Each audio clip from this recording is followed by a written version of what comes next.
مسلمون فقال تعالى يا أيها الذين آمنوا اتقوا الله حق تقاته ولا تموتن إلا وأنتم مسلمون.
Dan hal-hal terkait puasa yang mungkin kita bisa ketahui. Untuk itu, pembahasan kali ini kita akan khususkan pada 2 atau 3 bagian utama. Pertama, pembuka tentang paparan kitab As-Siyam, bab tentang puasa, yang insya Allah nanti saya sampaikan di ujung pertemuan kita, turunan detail dari pembahasan kitab ini, nanti akan saya uraikan dalam sesi khusus, di setiap hari-hari Ramadan dengan pembahasan yang singkat namun padat dan mengiringi titian aktivitas harian Ramadan kita. Itu satu. Yang kedua, nanti insya Allah kita akan ingatkan kembali ba'da Isya tentang tips-tips untuk memudahkan menghafal Quran. Karena kita nanti akan punya syiar selama Ramadan mempraktekkan kajian kita selama hari-hari kebelakang. Bagaimana teori itu dipraktekkan dalam bulan Ramadan untuk menghafal Quran selama 30 hari insya Allah di bulan Ramadan. Dan kita berdoa semoga tahun ini kita dimudahkan oleh Allah menghafal Quran. Dan semoga kita menjadi alumni Ramadan dengan predikat baru, alumni penghafal Quran insya Allah. Dan yang ketiga, kita nanti juga akan tampilkan beberapa saudara-saudara kita yang luar biasa malam hari ini hadir bersama kita. Mereka diberikan keterbatasan oleh Allah Subhanahu wa taala dalam pandangan kita, sekalipun boleh jadi mereka punya keutamaan di sisi Allah Subhanahu wa taala dengan semangat menghafal Quran dan semangat untuk belajar keislaman yang mungkin melebihi orang-orang yang menganggap dirinya sempurna dalam kehidupan. Baik, kita mulai bahasan kita pada bagian pertama. Kita akan bahas secara singkat namun padat pembahasan tentang kitab As-Siyam. Hal-hal terkait dengan pembahasan puasa. Supaya pembahasan kita lebih argumentatif, saya akan coba hadirkan satu contoh kitab yang menjadi rujukan. Ini sederhana, banyak jilidnya, hanya 1 jilid saja. Kemudian jumlah halamannya pun tidak terlampau tebal. Jadi kita bisa keluarkan setiap tematikal pembahasannya agar teks terkait yang dituliskan di buku ini bisa kita baca dalam pembahasan-pembahasan yang kita butuhkan. Ini cukup lengkap, bisa dikeluarkan dan dibahas. Namanya Kitab As-Siyam, karangan Syekh Mustafa Abdul Aziz At-Tarablusi. Saya hadir masuk ke toko kitab, ini cukup rumit didapatkannya, ya, tapi alhamdulillah bisa didapati dan tersisa tinggal 1 kitab saja di toko itu. Ya. Ini insya Allah kalau nanti diperkenankan bisa dikopi, Anda boleh kopi, dan ini masih asli, sama dengan aslinya. Ya, masih berbahasa Arab. Ya. Nah. Untuk itu kita bahas. Ya. Untuk itu kita bahas. Saya selalu katakan kalau ada sesuatu yang belum kita dapati atau belum kita kuasai, jangan menyerah dulu. Karena kita itu manusia yang luar biasa. Saya sering katakan pada Anda bahwa manusia itu saat diciptakan oleh Allah, Diberikan perangkat pengetahuan yang sangat luar biasa. Bahkan memorinya paling minimal itu 100 juta gigabyte. Nabi Adam saat diciptakan oleh Allah, dan ditampilkan penciptaannya dan kemampuan pengetahuannya di hadapan langsung malaikat dan jin, itu yang pertama kali dicek memorinya. Quran surah kedua Al-Baqarah ayat 31, paling kiri sebelah atas. Wa 'allama Adam al-asma'a kullaha. Kami ajarkan kepada Adam semua nama jenis benda. Semua jenis benda yang ada di semesta. Kemudian diminta oleh Allah di ayat 33 untuk disampaikan. Ayo sebutkan ini, sebutkan itu. Anda bayangkan, saya mau tanya pada Anda, berapa jumlah benda di semua alam semesta? Taib. Sederhana ya. Jawaban malaikat pada saat itu wallahu a'lam. Jawabannya pada saat itu wallahu a'lam. Ayat 32-nya, qalu subhanaka la ilma lana illa ma 'allamtana. Ya Allah Maha Suci Engkau, kami tidak tahu kecuali apa yang telah Engkau ajarkan kepada kami. Bahasa singkatnya, wallahu a'lam. Malaikat bisa jawab wallahu a'lam. Malaikat tidak pernah salah, tidak bermaksiat. Quran surah 66 ayat ke-6, la ya'sunallaha ma amarahum wa yaf'aluna ma yu'marun. Mengerjakan sesuai perintah, tidak pernah maksiat. Ditanya tidak tahu, wallahu a'lam. Anda bukan malaikat. Potensi maksiatnya cukup banyak, taatnya bisa menurun. Ditanya luar biasa. Nah, karena itu kita kembalikan ke sini. Ketika disebutkan qala ya Adamu ambihum, Adam sebutkan, tampilkan pada mereka, sampaikan bisa disebutkan. Karena itu para pakar menyebutkan, menganalisis di antara ayat ini, kesimpulannya manusia itu punya potensi yang sangat luar biasa. Bahkan dalam keadaan tertentu, potensi terpendamnya itu bisa aktif dan kadang di luar nalar yang sekali kita lihat dalam kehidupan. Kayaknya nggak seperti ini gitu. Saya sering katakan pada Anda, kecepatan larinya berapa mas? Allahu a'lam. Kayaknya kalau yang seperti ini tidak harus wallahu a'lam gitu ya. Baik, misal ambillah contoh 60 km per jam. Begitu lari 60 km per jam, cukup lumayan cepatnya. Baik, normal. Di belakang Anda ada singa. Bisa 140 km per jam. Luar biasa. Bisa berlipat kecepatannya dan tiba-tiba tenaga itu muncul. Gambaran untuk mahasiswa, teman-teman yang belajar. Kok bisa pelajaran sehari-hari agak telat, begitu besok mau ujian, malam menghafal, bisa hafal tuh satu buku. Itu kemampuan dari mana gitu kan? Dia ada sesuatu yang luar biasa. Saya sering sarankan kalau Anda belum bisa menguasainya saat ini, jangan simpulkan bahwa Anda tidak bisa mendapatinya. Kopi dulu aja, bawa ke rumah, pelajari dengan baik. Kalau bukan Anda, anak Anda yang akan membacakan pada saatnya. Jelas ya? Ini kitabnya namanya As-Siyam. Kita bahas dua hal dulu dari kitab ini. Pertama, tentang dasar puasa. Nanti kita uraikan. Yang kedua, tentang makna Ramadan. Makna Ramadan. Kalau masih ada waktu, kita bahas ketentuan dan syarat. Karena dalam setiap ibadah, syarat dan ketentuan berlaku. Baik. Salat ada ketentuannya? Ada syaratnya? Ada. Haji ada ketentuannya? Ada syaratnya? Ada. Nikah ada ketentuannya? Ada syaratnya? Ada. Syarat dan ketentuan berlaku.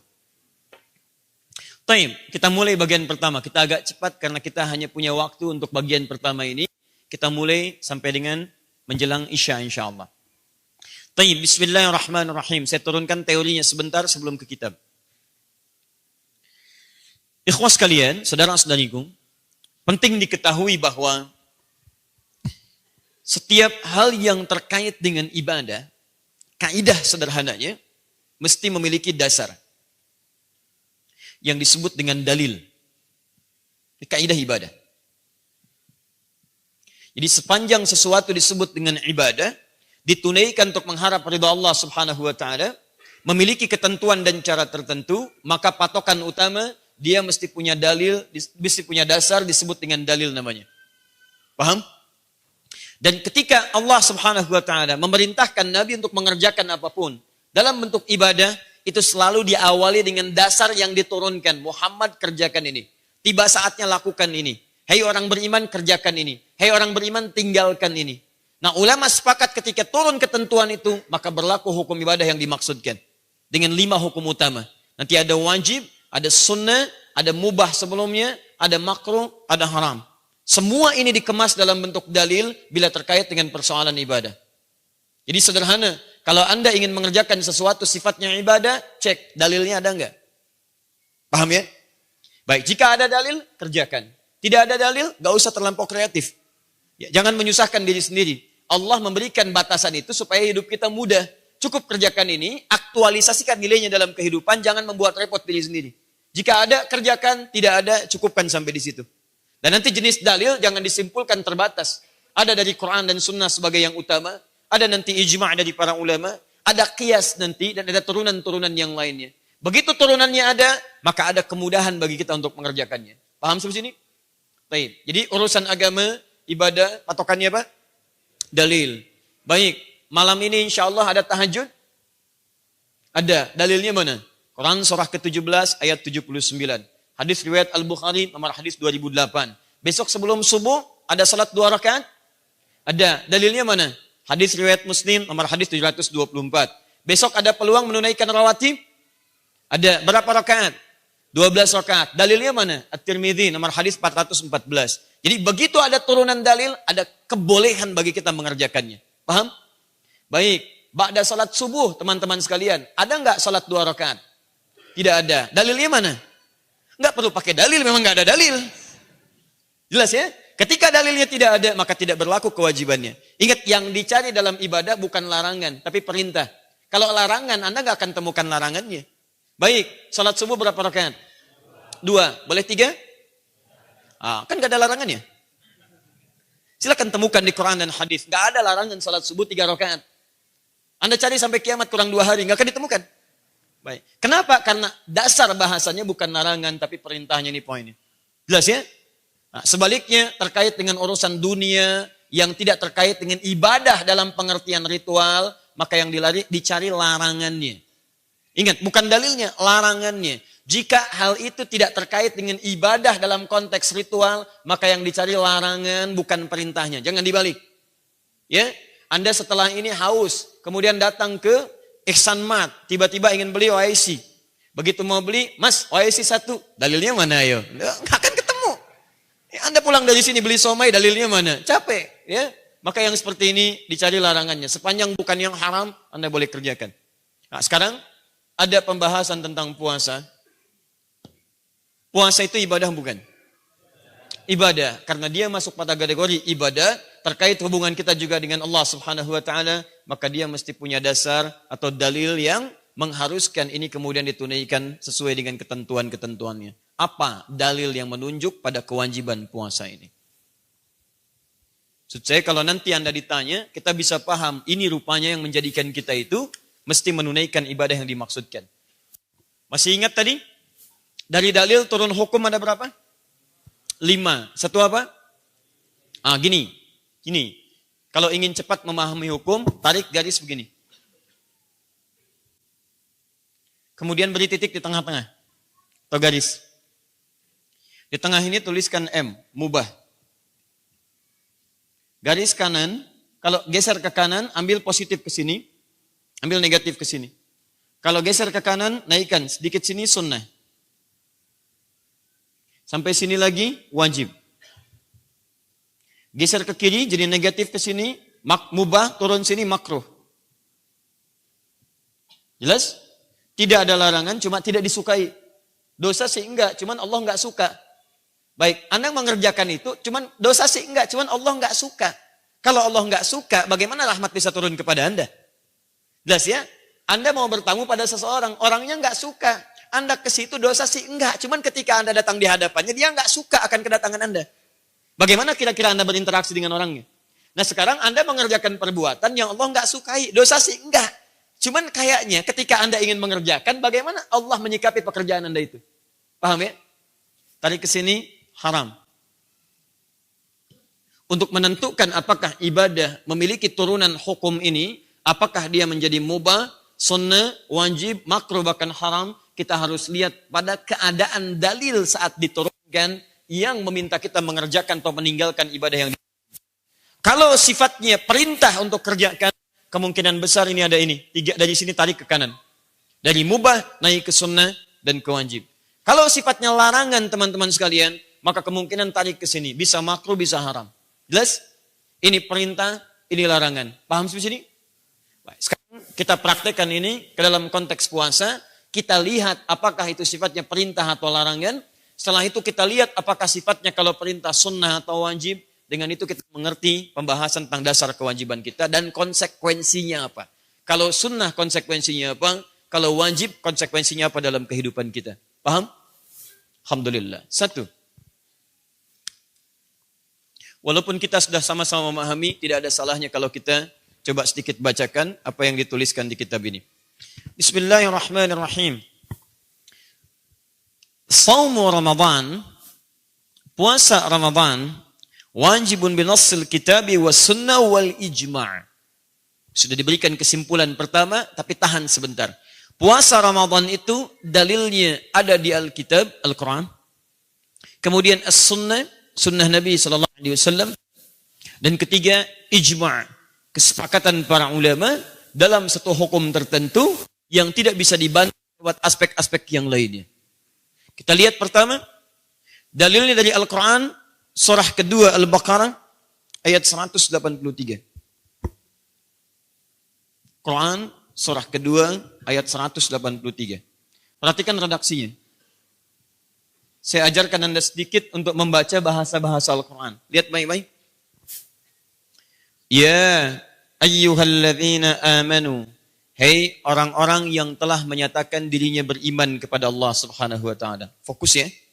Lihat baik-baik. Kutiba alaikumussyam. Redaksinya menggunakan bentuk pasif. Kutiba alaikumussyam. Kutiba ala. Kutiba ala. Fokus. Kalau ada bentuk kata seperti ini, kutiba kemudian menggunakan kata ala, saya berikan rumus cepat, maka pemaknaan pertama bisa dipastikan secara umum ini menunjukkan bentuk kewajiban. Jika kalau ada bentuk kutiba ala, furida ala, itu umumnya menunjuk makna kewajiban, sesuatu yang wajib.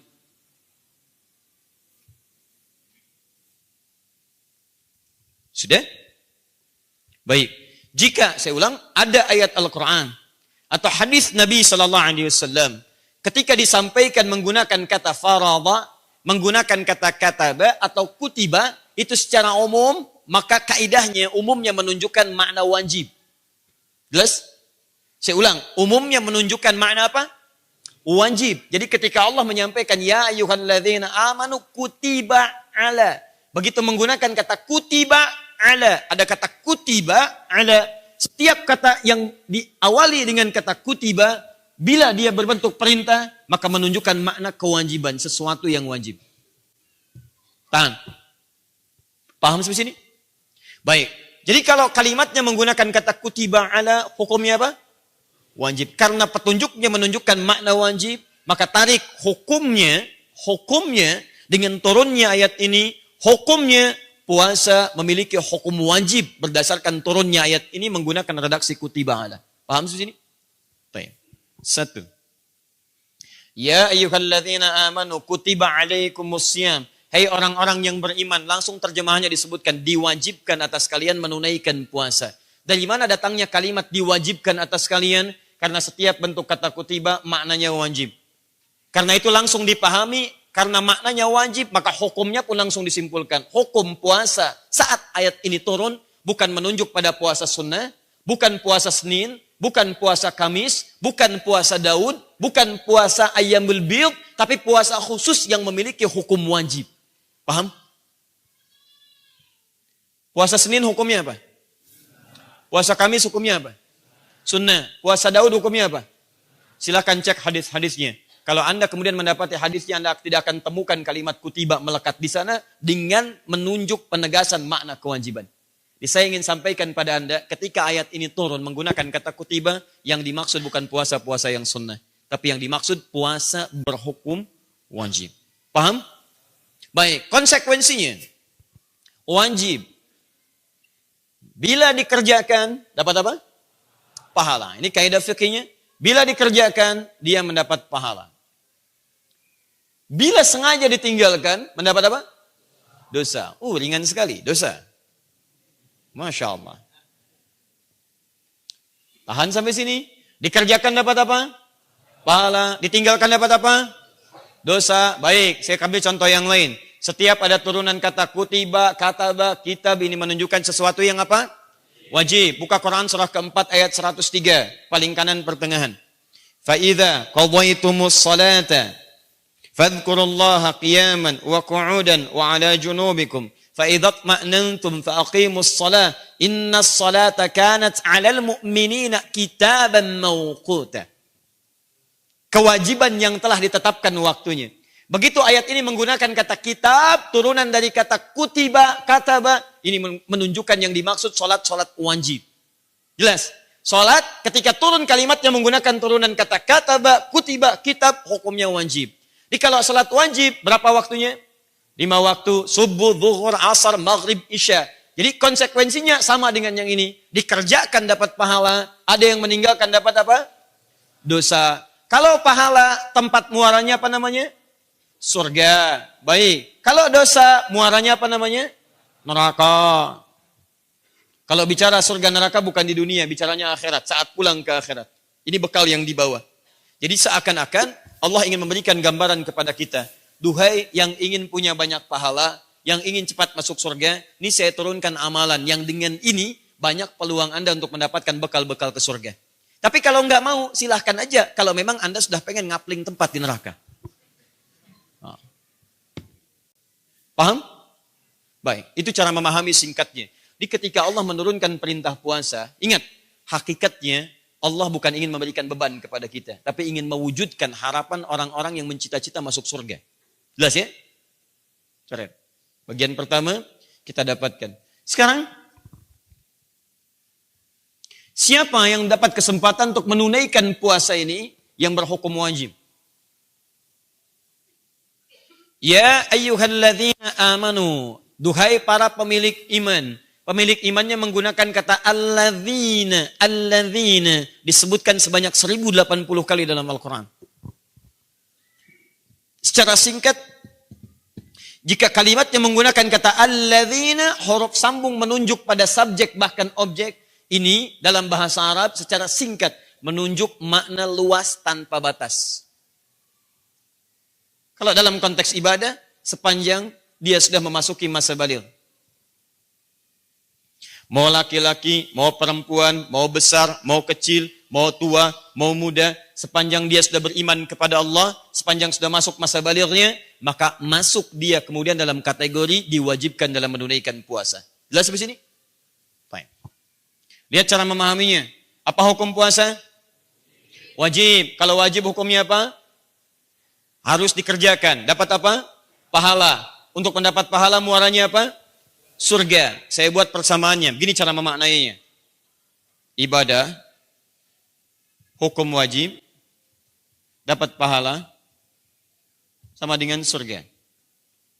Balik. Orang yang ingin ke surga, dia mesti cari bekal namanya pahala. Pahala ini hanya didapatkan lewat ibadah. Ketika Allah mewajibkan ibadah, sesungguhnya bukan ingin membuat kita susah, tapi supaya kita mendapatkan bekal untuk ke surga.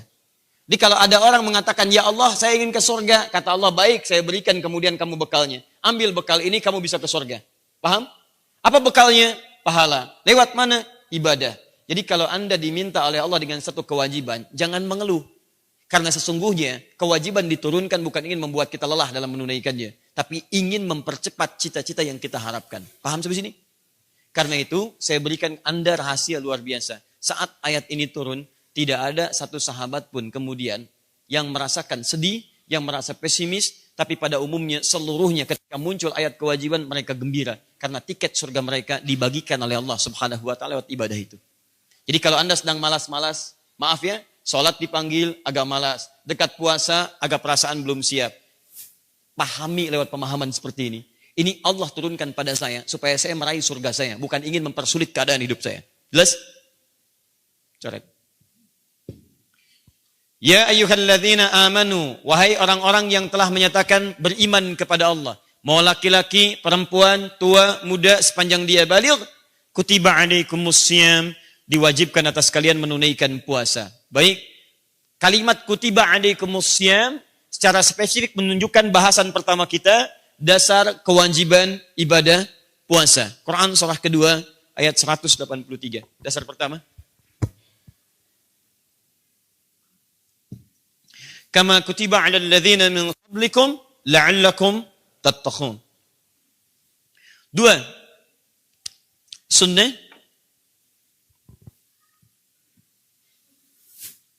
Sudah? Hadis riwayat Muslim, nomor hadis ke-8. Saya ambil yang paling ringan. Di Al-Arba'in, diambil lagi oleh Imam An-Nawawi, dicantumkan pada posisi hadis nomor 2. Ketika malaikat bertanya pada Nabi SAW, mal Islam, apa pokok-pokok keislaman? Dasar-dasar keislaman. Hal yang wajib dalam Islam. Maka Nabi menjawab 5 persoalan pada saat itu. Perhatikan pokoknya. 1. An tashhada an la ilaha illallah wa anna Muhammad Rasulullah. Engkau bersyahadat, mengakui hanya Allah Subhanahu wa taala Tuhan yang layak disembah, dan cara menyembahnya lewat tuntunan Muhammad utusan Allah sallallahu alaihi wasallam. Paham? Baik, Muhammad sallallahu alaihi wasallam diutus oleh Allah mengajarkan pada kita bagaimana cara menyembah Allah Subhanahu wa taala. Jelas sampai sini? Tayyib. 2, wa tuqimas salat.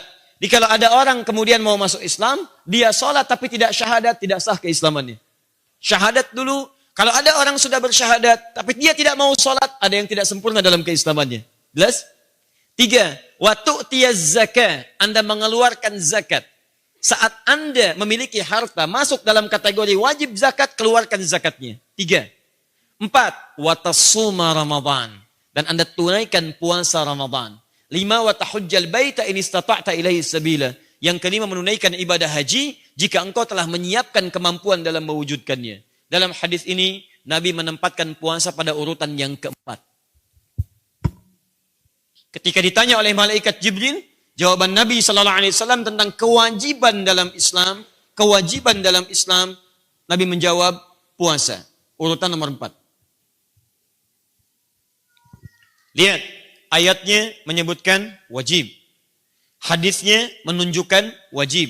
Jika ayat dan hadis sudah bicara wajib, maka mustahil ada manusia biasa yang bukan Rasul, yang bukan Tuhan, keluar dari hukum ketetapan yang dimaksudkan. Maka semua ulama sepakat, karena, ayatnya menyampaikan wajib, hadisnya mengatakan wajib, maka semua tidak ada perbedaan pendapat dari kalangan ulama, hukum puasa berdasar 2 sumber dalil ini, hukumnya wajib. Kesepakatan para ulama tanpa perbedaan pendapat di dalamnya, itu disebut dengan ijma' namanya. Baik.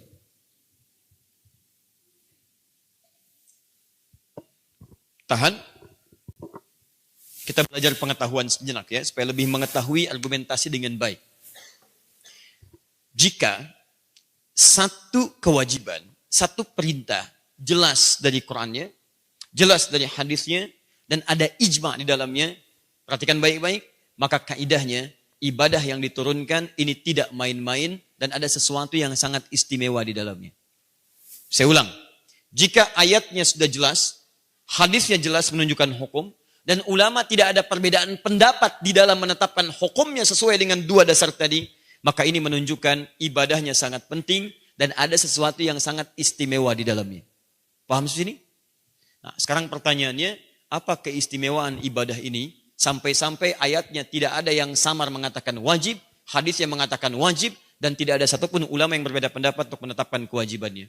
Inilah pembahasan terpenting yang kita bahas pada malam hari ini. Apa rahasia di balik ibadah puasa ini yang sampai Allah cuma turunkan 1 kali dalam setahun untuk bisa menunaikannya. Ini pembahasan intinya. Bismillah. Saya lupa tanya, boleh saya hapus? Alhamdulillah. Luar biasa. Pembahasan spesial kembali ke fitrah. Datang, nerangkan, tulis sendiri, hapus sendiri, luar biasa. Masya Allah. Ayo saya simpulkan supaya paham apa yang saya uraikan. Kita akan bahas tentang puasa. Pertama dasarnya sudah kita bahas. Kesimpulan hukumnya apa? Wajib. Baik, kalau wajib dikerjakan dapat apa? Pahala. Kalau banyak pahala masuk kemana? Surga. Maka cara membaca kesimpulannya, kalau diwajibkan akan sesuatu, jangan marah. Karena itu mempercepat kita untuk ke surga. Jelas? Baik. Kaidah kedua, apakah di Quran disebutkan puasa wajib? Ya, dalilnya apa? Quran surah kedua ayat 183. Apakah di hadis disebutkan wajib? Ya, dalilnya apa? Di antaranya hadis Muslim, hadis yang ke-8. Apakah ada ijma' ulama menetapkan kewajibannya?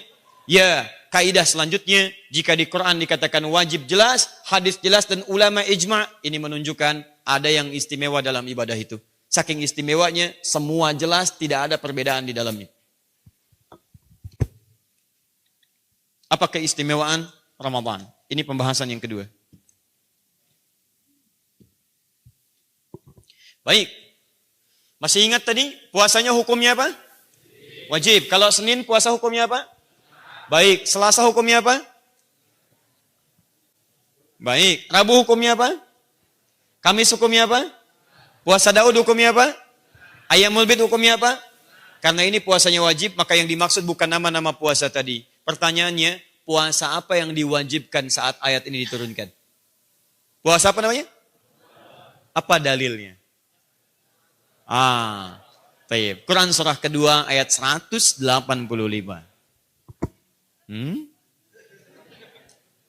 Quran surah kedua ayat 185.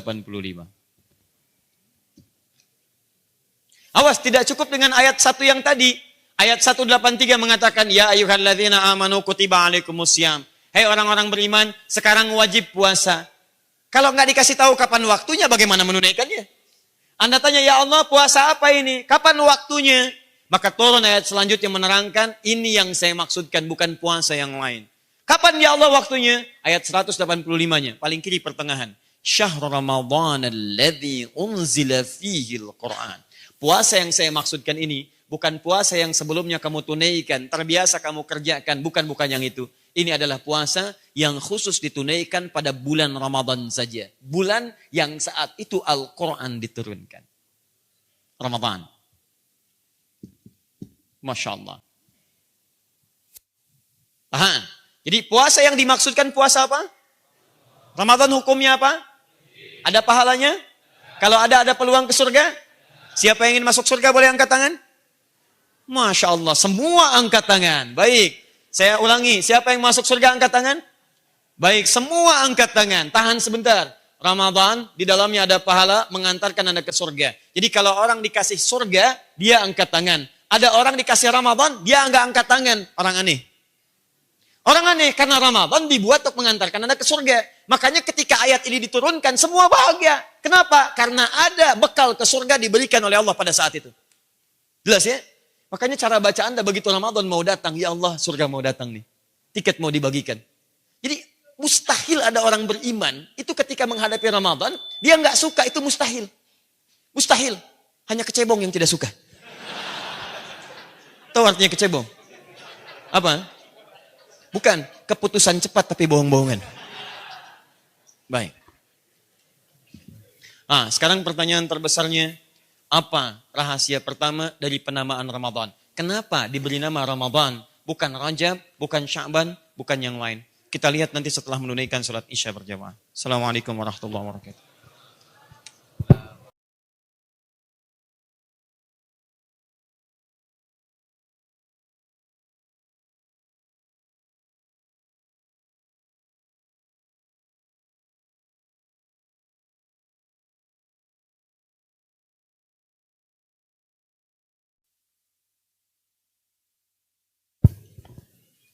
Bismillah. Assalamualaikum warahmatullahi wabarakatuh. Alhamdulillah wassalatu wassalamu ala Rasulillah wa ala alihi wa sahbihi wa mawalah wa ba'd. Fa ibadallah usi nafsi wa iyyakum bi taqwallahi faqad fazal muttaqun fala tamutunna illa wa antum muslimun. Saudara-saudariku dan pemirsa Akhir TV dimanapun Anda berada, kita telah menunaikan salat Isya berjamaah waktu Indonesia bagian barat dari Bekasi. Kita bermohon pada Allah semoga salat yang telah kita tunaikan bersama semoga berkenan diterima oleh Allah Subhanahu wa taala. Setelah kita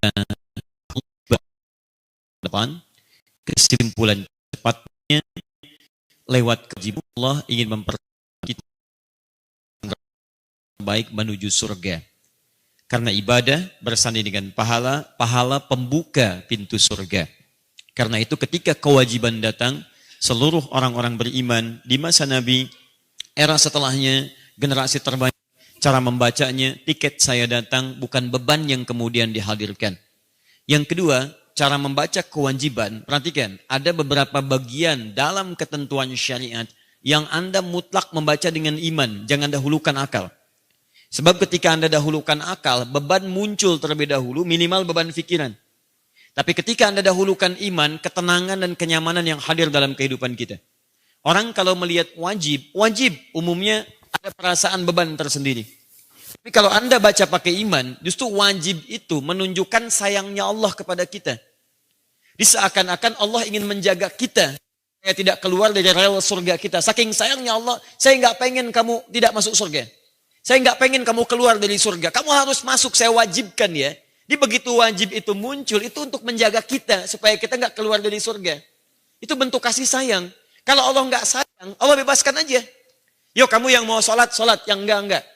Yang mau puasa, yang enggak. Tapi ketika Allah inginkan kita semua masuk surga, maka Allah berikan ketentuan yang sangat ketat. Jangan sampai kamu gagal tunaikan ini. Karena saya khawatir kamu tidak ke surga nantinya.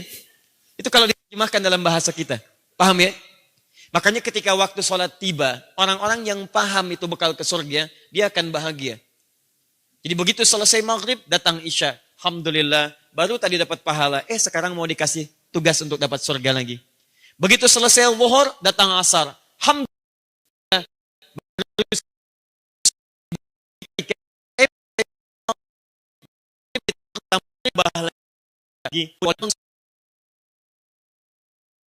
Selesai maghrib, datang isya.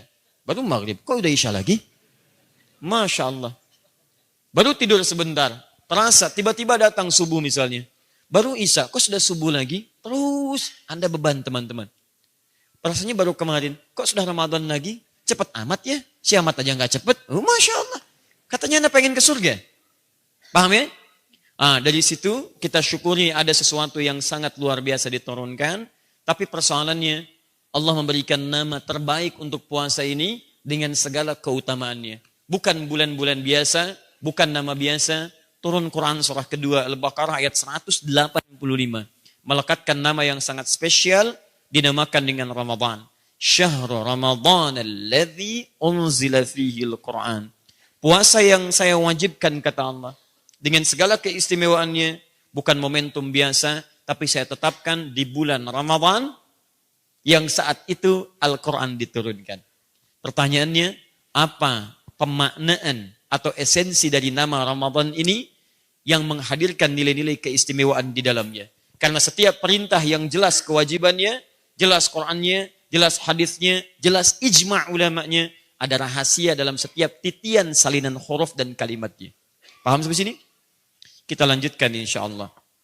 Di antara para ulama yang concern membahas tentang pemaknaan nama Ramadan ini, salah satunya Syekh Mustafa Abdul Aziz At-Tarablusi. Beliau menuliskan satu bagian khusus di kitabnya ini tentang pemaknaan Ramadan ditinjau dari sudut pandang makna bahasa Arab plus kaitannya dengan dalil-dalil dalam hadis-hadis Nabi SAW, juga terkait dengan fakta-fakta historis yang ada dalam kehidupan masyarakat Arab pada masa itu. Kita bacakan sebagiannya, kita turunkan dalil-dalilnya, dan dengan itu mudah-mudahan Ramadan tahun ini kita lebih paham cara menyikapinya, bukan seperti Ramadan-Ramadan yang telah berlalu. Jelas? Bismillahirrahmanirrahim. Halaman ke-14, paling kanan sebelah bawah. Ismu Ramadan. Makna dari nama Ramadan. Jangan sampai ditanya, apa itu Ramadan? Puasa. Apa itu puasa? Ramadan. Masya Allah. Luar biasa. Tasmiyatu hadha syahri bi Ramadan. Adapun nama bulan ini yang menghadirkan momentum puasa dinamakan dengan Ramadan, ada setidaknya 3 pemaknaan di dalamnya. Jadi para ulama berbeda pendapat tentang Ramadan ini. Mereka terima itu. Di antara sekian makna yang banyak, ada 3 makna yang paling utama. Bismillah. Ramadan memiliki 3 makna utama. 1. Ini di sini singkat, nanti saya turunkan dalil-dalilnya. Boleh jadi tidak tercatat di sini, tapi nanti kita turunkan. Bismillah. 1. Li'annahu kana yusadifu zaman Ramadan wa hiya allati yashtaddu fiha al-har fi jaziratil Arab. Kenapa dinamakan dengan Ramadan? Karena yang pertama, momentum diwajibkan puasa ini bersamaan dengan bulan yang oleh orang Arab sebelumnya diberi nama dengan nama Ramadan. Jadi nama Ramadan ini menurut pernyataan yang pertama, pendapat pertama, itu bukan nama spesial yang khusus. Namun menunjukkan satu masa, satu waktu yang memang orang Arab sudah menamainya dengan nama Ramadan pada saat itu. Terambil dari kata ramba, yaitu panas yang sangat membakar. Terik panas yang membakar. Ramadan terambil dari kata ramba. Jadi begitu kewajiban turun pada bulan Sya'ban tahun kedua Hijrah, begitu turun ayat perintahnya Ramadan, syahrul Ramadan, turun di bulan Sya'ban, diminta dikerjakan di bulan Ramadan. Ketika disebutkan nama Ramadan, kata pendapat ulama yang pertama, ini tidak menunjukkan makna tertentu, tapi menunjuk kepada nama bulan yang memang orang Arab sudah mengenalnya, disebut dengan Ramadan, karena pada masa itu, suasana panas memang sedang terik-teriknya pada saat itu. Berasal dari kata ramba, yang berarti panas yang sangat membakar. Terik yang memberikan untuk memahami ini dengan lebih baik. Ini diantara kita saja. Biasanya, orang Arab kalau ingin memberikan nama pada satu waktu, entah itu bulan atau bahkan tahun, mereka akan melekatkan nama itu pada peristiwa yang melekat di dalamnya. Jadi kalau ada peristiwa khusus yang umumnya terjadi pada masa-masa rentang itu, maka mereka akan namakan pada waktu itu dengan nama-nama waktu yang melekat di dalamnya. Contoh, misal, saat musim-musim mereka alami, banyak tumbuhan mulai muncul. Allah. Musim semi maksudnya. Tumbuhan muncul, mulai berbunga, daun-daun mulai mekar dan sebagainya. Maka mereka namakan dengan Rabi'. Rabi'. Bulan saat tumbuhan itu mulai muncul. Rabi'. Sampai-sampai mereka membuat syair terkait dengan ini. Al-Bukhturi punya syair. Atakar rabi'u yakhtalu dhahika minal husni hatta kada an yatakallama. Duhai, musim semi telah muncul. Saking bagusnya, tumbuh-tumbuhan mulai mekar. Bunga-bunganya mulai berwarna. Seakan-akan memberikan senyuman, bahkan kiranya terlihat seperti ingin tertawa. Jadi begitu mereka melihat tumbuhan mekar, ini bagus, lekatkan nama yang sesuai dengannya. Rabi'. Contoh, Sya'ban, bulan keberapa? 6 atau 7? Yang ke-6 angkat tangan. 7. 8. Tayyib 8. Bukan 6, bukan 7. Rajab bulan ke? Oh, Rajab 7 ya. Sya'ban yang 8 ya. Sya'ban bulan 8. Hati-hati. Sya'ban bulan 8. Pertanyaannya, sebentar. Kenapa disebut dengan Sya'ban? Apa itu Sya'ban? Dari kata tasya'ub. Apa itu tasya'ub? Dari kata syu'ab. Apa itu syu'ab? Komunitas yang menyebar. Komunitas menyebar. Kalau penyebaran ini menyatu, membentuk kelompok-kelompok, misal RT nyatu jadi RW, RW nyatu jadi kelurahan, kelurahan nyatu jadi kecamatan, kecamatan nyatu jadi kabupaten, yang lainnya kota, jadi provinsi dan sebagainya, maka jamaknya jadi syu'ub namanya. Syu'ub. Quran surah ke-49 ayat 13. Ya ayyuhan nas, inna khalaqnakum min dzakarin wa untha wa ja'alnakum syu'uban wa qabail. Hei manusia, kami ciptakan kalian ada laki-laki, ada perempuan. Dan kami jadikan penyebaran semua itu menyatu dalam komunitas-komunitas. RT sekian, RW sekian, kelurahan sekian. Di mana alamatnya? RT sekian, RW sekian, dan seterusnya. Paham? Itu syu'ub namanya. Tapi kalau Anda ingin berbicara tentang masyarakat yang berkelompok ini, kemudian pergi berkelompok-kelompok, misal, RT sekian, pergi jalan. RT sekian, pergi jalan lagi. Yang ini ke Ancol, yang ini ke Dupan, ini ke Puncak, ini ke Taman Safari, ini ke Taman Bogor, dan seterusnya. Berbeda-beda. Maka kalimatnya disebut dengan tasya'ub. Tasya'ub. Kalau semakin banyak yang tersebar memencar pergi ke tempat tertentu, maka disebut dengan Sya'ban. Kenapa bulan ke-8 ini disebut dengan bulan Sya'ban? Karena pada masa itu, orang-orang di komunitas Arab itu banyak menyebar mereka semua untuk mencari air pada saat itu, untuk persiapan di bulan ke-9 Ramadan. Karena kalau sudah panasnya terik luar biasa, itu susah untuk keluar, Pak. Saya pernah beberapa kesempatan di Timur Tengah, itu merasakan bagaimana itu sampai tingkat panas 57 derajat. AC sudah tidak pengaruh dinginnya. Ya itu terasa luar biasa. Begitu keluar, ada angin, panas, kayak tertampar saja, kan? Dan sebagainya. Itu jalan tuh seperti itu, panasnya luar biasa. Ya, nah itu panas. Jadi kesempatan untuk keluar itu tidak mudah. Kadang-kadang mau makan juga malas, padahal tempat makan itu tidak begitu jauh. Tinggal jalan, ada makanan.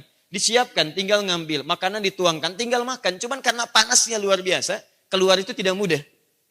Nah, mereka bersiap sebulan sebelumnya, menyebar mereka mencari sumber air untuk mengumpulkannya di rumah. Saat dibutuhkan mereka bisa minum dan tidak harus keluar lagi saat terik panas itu datang. Karena itu bulan ke-8 disebut dengan Sya'ban namanya. Ramadan, bulan panas. Paham? Nah, ini yang pertama. Jadi nanti teman-teman, pada masa Islam, saya masuk pada bagian kedua, nama ini tetap dipertahankan. Semua nama, 12 nama yang sudah ada sebelumnya dipertahankan dalam masa Islam. Yang paling indah, nanti saya teruskan pada 2 dan 3.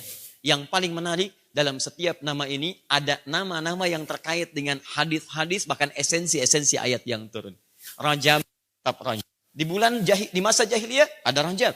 Sya'ban, tetap Sya'ban. Al-Muharram, tetap Al-Muharram. Safar, tetap Safar. Nanti 12 nama ini, itu ada maknanya ketika syariat diturunkan. Paham ya? Termasuk tahun. Baik, saya tanya pada Anda. Nabi dilahirkan tahun apa? Oh, kan? Gak disebutkan tahun-tahun Masehinya. Gak disebutkan tahun Hijriahnya belum datang. Tapi yang disebutkan tahun ketika ada peristiwa terjadi di dalamnya. Begitu gajah datang, Abraha bawa gajah dan sebetulnya. Dan seterusnya. Dilahirkan Nabi disebut tahun gajah. Coba bayangkan, kalau pada saat itu yang banyak datang bukan gajah. Misal, kakak tua datang banyak. Oh, Masya Allah. Maka tahunnya disebut dengan? Alhamdulillah. Paham ya? Baik. Dua.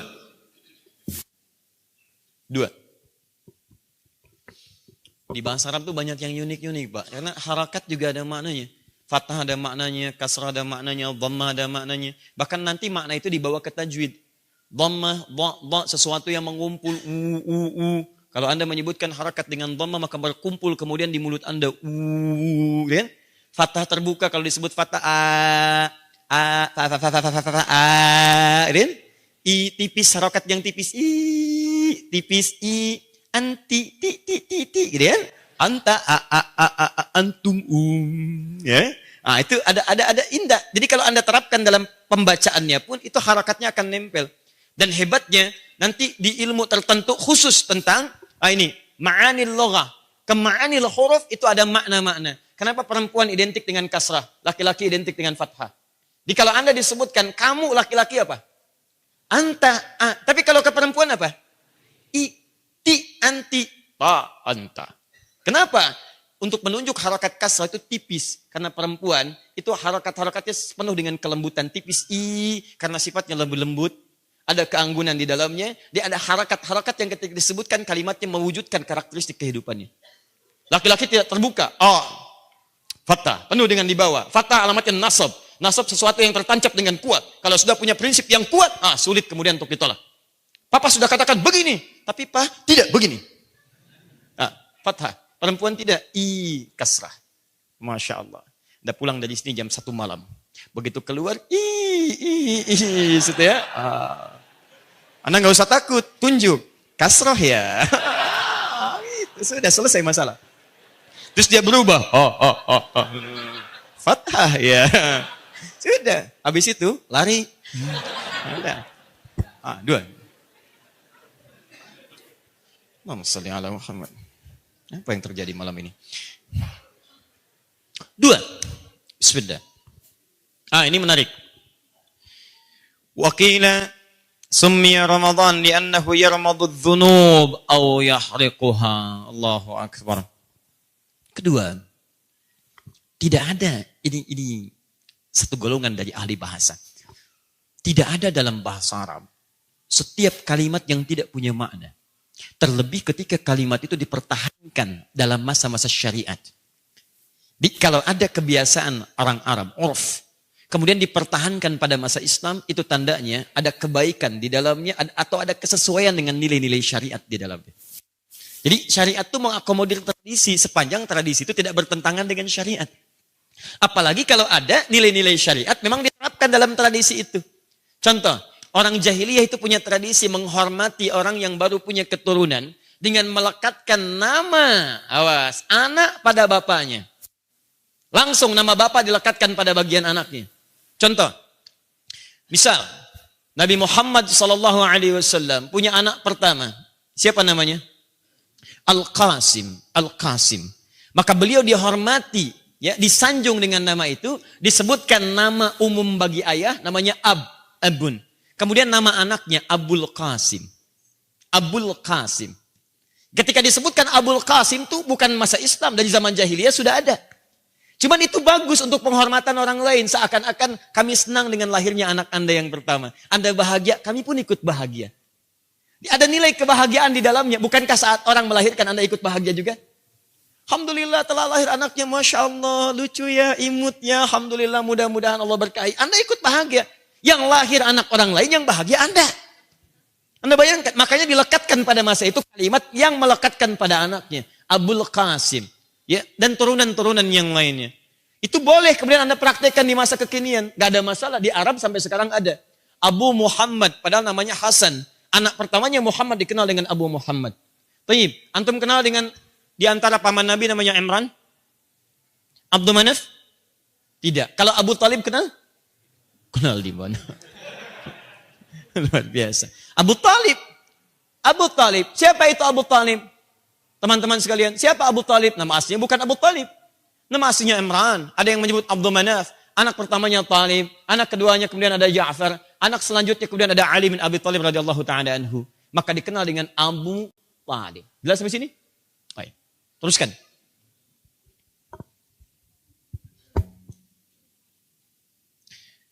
Ramadan, apa esensi makna dari itu? Kenapa kemudian nama ini dilestarikan pada masa-masa keislaman? Ternyata ini kalau kajian saya bahas detail cukup panjang nanti kajiannya. Saya langsung kepada nama Ramadan saja. Ternyata semua nama dalam bulan Hijrah dipertahankan sampai ke sejak masa jahiliyah sampai dengan sekarang karena ada nilai-nilai kesesuaian dengan nilai syariat di dalamnya. Di antaranya Ramadan. Berasal dari kata ramda, panas yang sangat membakar, terik yang membakar. Kenapa dipertahankan namanya? Kata para ulama, bukan sekedar Allah menetapkannya dalam Al-Quran dan memilih nama ini. Karena pada masa itu turun keterangan-keterangan dari Nabi SAW bahwa saat Ramadan ada ampunan-ampunan Allah Subhanahu Wa Taala yang akan membakar dosa-dosa kita seperti panas membakar semua hal yang ingin dihanguskannya. Seakan-akan nama ini diberi nama dengan Ramadan ingin memberikan kesan seperti pada saat itu ada panas yang sangat terik dan membakar, pada masa Ramadan akan turun ampunan dari Allah yang bisa membakar dosa-dosa setiap hambanya. Saya berikan rumus cepat. Lihat sini. Ada rumus namanya fa'lan atau fu'lan. Boleh fa'lan atau fu'lan. Kalau di satu kalimat ujungnya, cepat, ada alif dan nun. An, itu maknanya superlatif. Sirah mubalaghah, banyak. Bentuknya bisa u'an atau a'an. Ya, a'an. Bisa a'an, ada u'an. Di sini di tempat kita ada sahabat namanya So'im, panggilannya Aan. Ya, nah itu ada suka agak aneh memang. Kadang-kadang Adi dipanggil misalnya yang lain ya. Aan, U'an, Aan, Fu'an. Contoh, ghafara, ampunan. Banyak ampunannya. Tambahkan alif dan nun di ujungnya. Alif, nun. Rubah rumusnya gini. Fa'lan atau fu'lan. U'an, ganti gua jadi U. Ininya matikan. Ghufran yang banyak ampunannya. Jelas? Rahimah, rahmat, rahimah. Kasih sayang. Yang banyak kasih sayangnya. Aan, tambah alif dan nun ujungnya. Rahima jadi Rahman, yang banyak kasih sayangnya. Paham? Perhatikan baik-baik. Ramadhan, panas yang membakar. Begitu ditambah alif dan nun di ujungnya. Ramadhan, yang sinarnya, alhamdulillah, luar biasa teriknya. Yang panasnya, luar biasa membakarnya.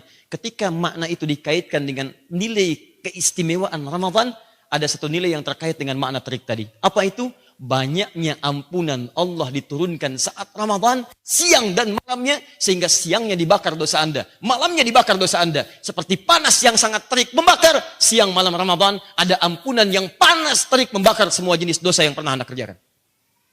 Mana yang kedua? Dari mana taunya makna itu? Al-Bukhari, Kitabus Siyam, nomor hadis 37 sampai 38. Awas, ini tidak mudah memahaminya ya. Kalau Anda belajar tekstual saja, mungkin Anda nggak akan temukan kalimat ini. Anda mesti gabungkan dari berbagai unsur yang lain.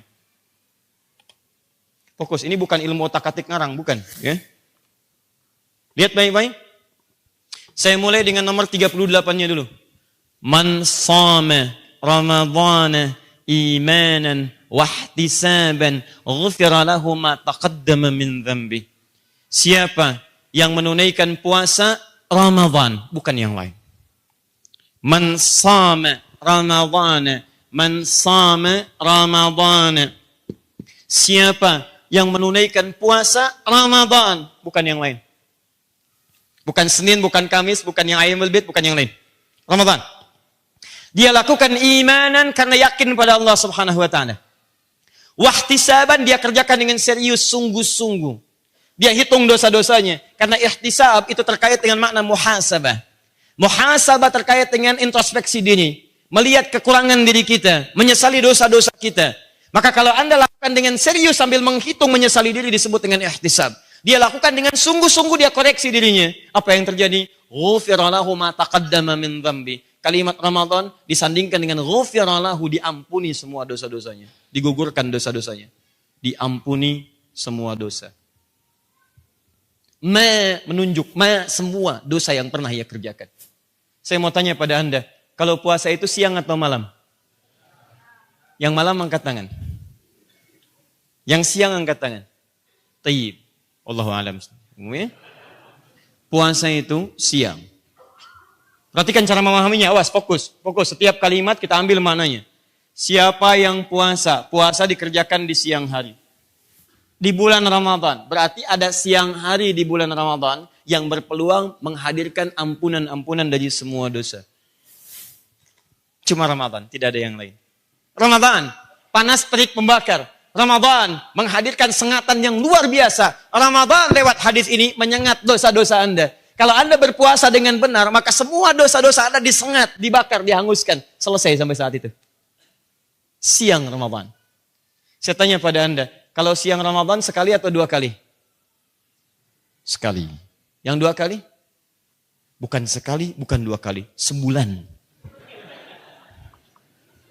Sebulan. Tahan. Tadi baru siang. Kalau hari itu ada siang, ada malam, atau siang saja, malam saja? Ada siang, ada malam. Baik, ini baru siangnya Ustaz. Siangnya diampuni, bagaimana malamnya? Tayyib, hadis yang sebelumnya, nomor 37. Man qama Ramadan. Redaksinya sama. Ramadan, sama redaksinya. Menggunakan kalimat Ramadan. Cuman menunjukkan makna beda. Yang ini sama, yang ini qama. Qama, sama. 1 qama, 2 sama. Ustaz, kok koma sama soma? Kenapa gak koma sama titik? Dalam nilai bahasa, perhatikan pemaknaan kalimatnya. Man qama Ramadhana. Siapa yang menunaikan qiyam di bulan Ramadan? Kata qiyam selalu terkait dengan solat. Kata qiyam menunjuk pada solat. Dilekatkan dengan kalimat lain, umumnya menunjuk pada ibadah malam. Ibadah malam. Fokus. Man sama Ramadan. Man qama Ramadan. Yang ini menunjuk siang, ini menunjuk kepada malam. Siapa yang menghidupkan malam-malam Ramadan dengan memperbanyak qiyam, dia tunaikan qiyam di malam Ramadan. Ada sholat khusus yang Anda hanya tunaikan saat Ramadan saja. Semangatnya saja. Cuman ketika hadir di Ramadan, maknanya jadi beda. Lain. Orang semangat kerjakan, orang ingin tunaikan. Bahkan hebatnya, hukumnya sunnah. Tapi kalau ketinggalan, bisa gelisah. Salat apa namanya? Baik, kita sebut namanya salat tarawih. Begitu Anda kerjakan tarawih di bulan Ramadan, bukankah hukumnya sunnah? Ada rahasia saat Anda kerjakan itu. Lihat kalimatnya. Man qama ramadhana imanan wahtisaban. Kalimat yang sama dengan ini. Ghufira lahu ma taqaddama min dzambi. Siapa yang tunaikan qiyam di malam Ramadan, dilakukan yakin karena Allah. Kemudian dia koreksi dirinya. Begitu jeda, Assalamualaikum warahmatullahi wabarakatuh. Assalamualaikum warahmatullahi wabarakatuh. Dia jeda, koreksi diri. Ingat dosa-dosanya apa yang dia kerjakan dari siang tadi untuk diampuni pada malam harinya. Makanya Nabi dalam sela-sela itu beliau mengatakan, Allahumma innaka afuwan, tuhibbul afwa fa'fu anni. Duhai Allah, Engkau maha pemaaf ya Allah. Engkau maha pemaaf. Aku mengakui banyak salah. Padahal Nabi dijaga dari salah. Nabi dijaga dari salah. Tapi Nabi mengatakan aku mengakui banyak salah. Ya. Persis bikin kaget suasana saat itu. Luar biasa. Banyak salah. Jangankan kita pintu kaget. Nabi dijaga dari salah, bisa mengatakan saya banyak salah. Kita manusia biasa kaget, pintu ikut kaget, Anda bayangkan. Nah ini Anda Nabi bukan Rasul, bukan tidak merasa banyak salah. Anda aneh. Makanya saat Anda mengatakan gak banyak salah, pintu gak aneh. Diam aja pintu biasa. Fokus ini baik-baik. Tuhibbul afwa fa'fu anni. Ya Allah, Engkau mencintai orang minta maaf. Saya mohon ampun ya Allah, ampuni saya. Maafkan saya. Di sela-sela rakaat dalam duduknya Nabi masih berzikir memohon ampunan. Ihtisaban. Ketika kalimat itu turun, lihat kalimatnya. Ghufira lahu ma taqaddama min dzambi. Turun ampunan Allah menghanguskan dosa-dosanya pada saat itu. Nih. Kadang-kadang siang baru diampuni, malam udah bawa dosa. Ada yang seperti itu, baru puasa selesai, dosa diampuni. Baru selesai puasa, udah menimbulkan dosa yang baru. Alhamdulillah, teman-teman, kita sudah diampuni dosa kesempatan siang hari ini. Alhamdulillah, tidak seperti dia ya yang tidak puasa bersama kita. Sayang, tidak dapat ampunan Allah. Pindah palanya. Nah. Ya, maka ketika Anda hadir di malam hari ada peluang yang ini. Apa kaitan dengan pembahasan tadi, nama Ramadan? Lihat. Kalimat qama qiyam disandingkan dengan Ramadan. Dan kalimat ini dihadirkan dengan ampunan dosa-dosa. Ghufira lahu ma taqaddama min dzambi. Kalau Anda hanya sekedar melihat tekstual, Anda mungkin bisa katakan ini kan cuma pemaknaan diampuni dosa. Tapi ulama bahasa membahas lebih dalam makna ini. Mereka katakan, makna ini seakan-akan memberikan kesan bahwa dalam Ramadan bukan sekedar ada nuansa terik membakar pada masa itu. Karena tidak setiap orang menunaikan puasa Ramadan dilakukan pada saat panas terik. Oleh karena itu kita menggunakan sistem hijriah. Saking adilnya Allah menggunakan hijriah, itu muter waktunya. Dulu mungkin panas, sekarang belum tentu, bisa dingin Pak. Karena hijriah itu memberikan kesempatan pada setiap musim untuk mendapatkan Ramadan. Bayangkan kalau mendapatkan Masehi. Hukum puasa hanya menggunakan Masehi. Maka yang musim panas, panas saja tiap waktu.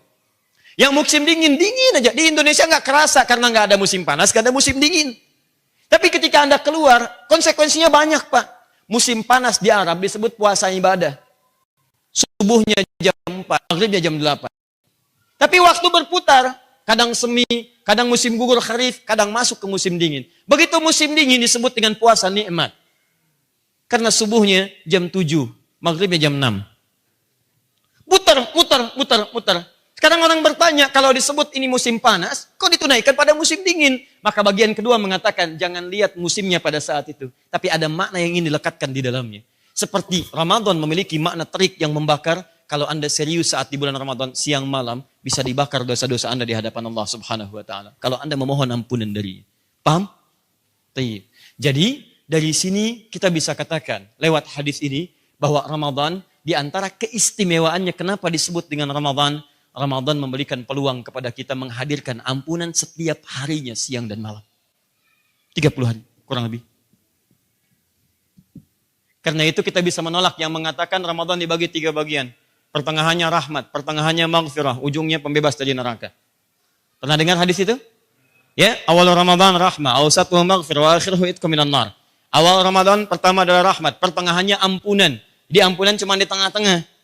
Ya, akhirnya pembebas dari neraka. Hadisnya hadis matruk. Matruk itu tingkat hadis kedua nomor buruk dalam ilmu hadis. Ditinggalkan, semi palsu namanya. Hadis semi palsu. Yang palsu disebut dengan maudhu' namanya. Ada 3M. Jika ada 3M ini maka hadisnya tidak diakui. Mungkin diingkat hasil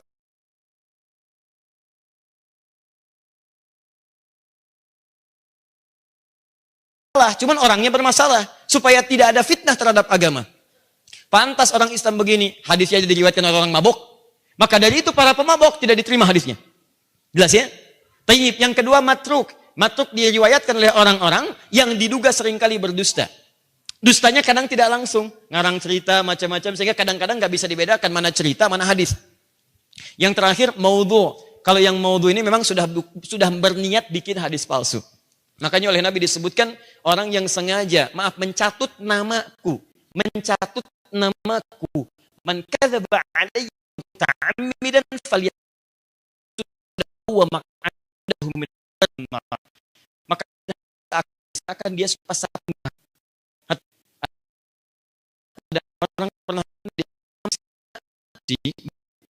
akan dihukum, itu bahaya. Nah ini sambungkan ke sini. Setiap hari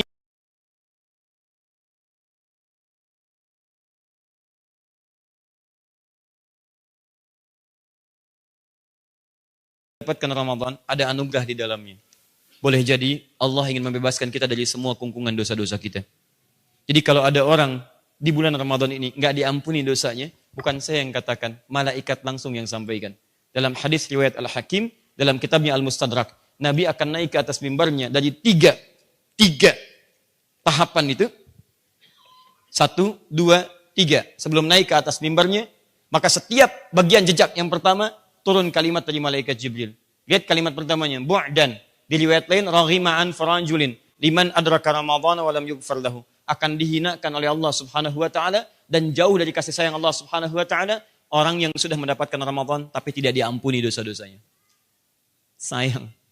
Kalau orang wafat gak dapat Ramadan, dia sudah meninggal, tapi antum hidup dipilih oleh Allah dapat Ramadan, gak minta ampun, Anda butuh apa lagi? Tiap hari Allah ingin ampuni nih, siang belum minta ampun, malam saya tunggu. Malam gak minta ampun, siang lagi saya tunggu. Sampai 30 hari, gak taubat juga, dengan cara apa lagi Allah maafkan dosa Anda? Keterlaluan. 3, ini bagian terakhir. Bismillah. Ini unik kitabnya ini ya, cukup menarik. Wa huwa matarun ya'ti ayyamal kharif. Ma'khudun min ar-ramdi wa huwa matarun ya'ti ayyamal kharif. Wa yusamma ash-shahru bihi li'annahu silul abdan min al-atham. Masyaallah. Yang pertama saja ramda, yang ketiga diambil dari ramdu. Yang ketiga ar-ramdu. Apa itu ar-ramdu? Ar-ramdu itu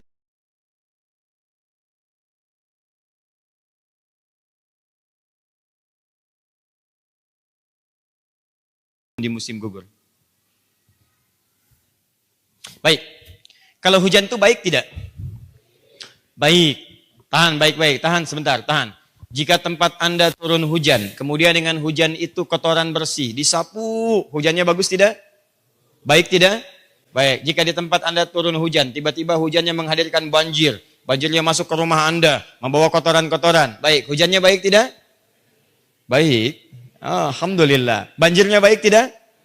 Tidak. Hujannya baik? Baik. Hujan berasal dari mana? Langit. Baik. Hujannya bagus? Bagus. Banjirnya bagus? Tidak. Banjir berasal dari mana? Hujan. Air. Baik. Tahan sebentar. Anda mesti bedakan antara banjir dengan hujan. Itu berbeda. Karena hujan saat diturunkan, itu tidak pernah disebut dalam Quran kecuali dalam bentuk rahmat. Ghaithun. Sesuatu yang menghadirkan manfaat. Quran surah 31 ayat 34. Innallaha indahu ilmus sa'ah wa yunazzilul ghaith. Hanya Allah yang maha tahu tentang waktu terjadinya kiamat dan bagaimana Allah menurunkan hujan. Ada yang mengartikan mengatur cuaca, ada yang mengartikan menurunkan hujan. Dan bahasanya bukan menggunakan yunzil. Kalau yunzil itu rata. Yunzil, rata semua. Jadi kalau Allah katakan wa yunzilul ghaith, maka ketika hujan di bumi turun semua hujan. Dari Sabang sampai Merauke, dari Maroko sampai Merauke, dari Eropa sampai dengan ke Amerika, semua hujan. Dan kalau di sini deras, semua deras. Tapi kalau pakai yunazzil, itu tadarruj, munajjaman. Ada tahapan-tahapan dan kadarnya diatur sesuai dengan kebutuhannya. Kok bisa pakaian hujan, hujannya gerimis, galaksi hujan deras. Nyampe ke villa dikit gak hujan. Masya Allah. Saya pernah di Tripoli itu, satu tempat Pak, cuman selapang sejalan ke depan begini, yang satu hujan, satu enggak. Ada sebagian teman berbicara, Masya Allah, hujan ya. Hujan, dia enggak hujan tuh sebelah situ. Ya, begitu selesai bilang, hujan ya, hujan ya, hujan ya, tiba-tiba hujannya datang ke tempat dia. Iya tuh. Yunazzil. Jadi ketika Allah turunkan hujan kalimatnya menggunakan ghaith, ghaithun, ghain, ya, fa, ghaithun. Tidak disebut kata ghaith kecuali sesuatu yang menurunkan keberkahan. Sesuatu yang menurunkan manfaat. Kalau Anda ingin minta keberkahan, minta manfaat, maka tambah ista di depannya. Ghafara, ampunan, minta ampun, istaghfara. Sifatnya disebut dengan istighfar. Kita minta berkah, minta manfaat, istighatha. Sifatnya disebut dengan istighatha. Istighatha. Ada yang berdoa, ada yang ibadah, ada yang mengerjakan dengan sedekah, macam-macam. Dengan sedekah berharap ada manfaat. Dengan berdoa minta manfaat dan sebagainya. Jadi kalau melakukan istighatsah, maka caranya pun diatur. Seperti apa yang tidak bertentangan dengan rahmat. Anda minta rahmat dari Allah, tapi meminta dengan cara yang tidak disukai oleh Allah. Bagaimana rahmat itu bisa turun? Maka dari itu ketika Anda katakan istighatsah itu tandanya minta manfaat, minta kebaikan. Perhatikan, Ramadan disebut dengan ramdu, hujan yang turun. Hujan disebut dengan ghaith, rahmat yang diturunkan. Maka ulama yang ketiga mengatakan, kenapa disebut dengan Ramadan? Superlatif, Ramadan. Karena banyak rahmat diturunkan saat Ramadan. Seperti hujan dengan curah yang turun, saat Ramadan curahan rahmat diturunkan oleh Allah Subhanahu wa taala. Turun. Saya tanya pada Anda, amalan apa yang kita kerjakan kelihatan ringan tapi pahalanya paling banyak? Anda yang bisa jawab saya berikan hadiah. Tidak bisa jawab? Beri hadiah. Tayyib. Ya? Sedekah. Ada yang lain? Ingat, setiap dijawab jawaban salah, maka Anda harus amalkan apa yang Anda sebutkan. Sedekah, salah jawabannya, Anda mesti sedekah. Tayyib. Ya? Baca subhanallah. Tahan sebentar. Paling gampang, baca Quran. Karena setiap Anda bacakan Al-Quran, setiap hurufnya 10 kebaikan. Dan Ramadan, kaidahnya sudah berbeda, bukan 10 lagi. At-Tirmidzi nomor hadis 2910, itu enggak berlaku saat Ramadan. Karena yang berlaku hadis qudsi di kitab Siyam nomor hadis yang pertama. As-siyamu li wa ana ajzi bihi. Puasa itu ditunaikan untukku, aku yang spesial memberikan pahalanya langsung. Wal hasanatu bi asyri amsalihha, minimal 10 kali lipat hari biasa.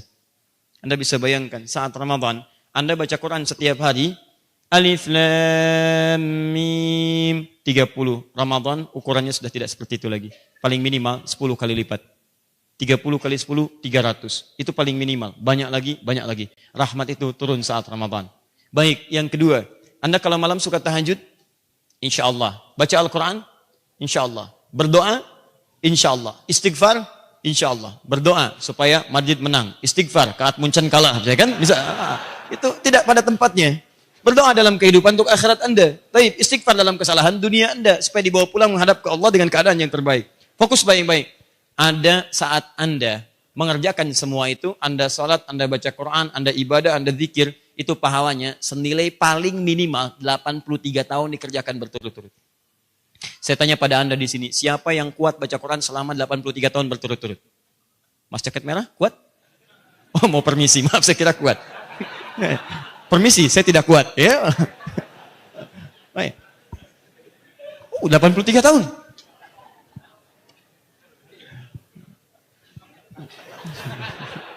Tuh, saking tidak kuatnya cepat pengen keluar.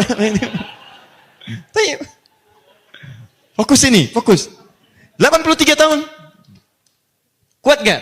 Gak makan, gak minum, gak ngobrol, baca Quran aja. Baik. Ada satu kemuliaan cuma di Ramadan, bukan yang lain. Dicurahkan, luar biasa, rahmat, pahala luar biasa. Begitu Anda baca Quran, paling minimal 83 tahun nilainya.